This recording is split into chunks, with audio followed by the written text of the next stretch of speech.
Donc les indépendantistes du Parti québécois ont été battus sévèrement aux élections des députés du Parlement de leur province, élections qu'ils avaient eux-mêmes provoquées en espérant, tout au contraire, l'emporter plus largement encore qu'il y a 2 ans lorsqu'ils étaient revenus de justesse au pouvoir.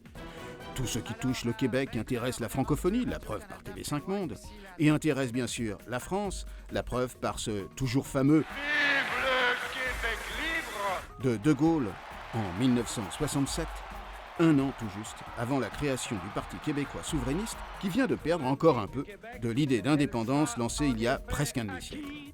En 1967, le premier ministre anglophone de l'époque de la Fédération du Canada, 13 provinces et territoires, avait vertement répondu à De Gaulle et à ce qu'il considérait comme une ingérence que tous les Canadiens sont libres et n'ont pas besoin d'être libérés. Remarque pas complètement fausse, la preuve depuis par les 2 référendums au Québec sur la question de sa souveraineté et de son indépendance par rapport au Canada anglophone.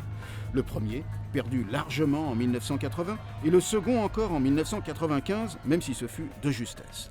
En 2014, même si ce ne fut pas la seule cause de sa défaite, la perspective éventuelle d'un 3e référendum n'a pas arrangé les affaires d'un parti dont l'indépendance est précisément toute la raison d'être. Faire du Québec un pays!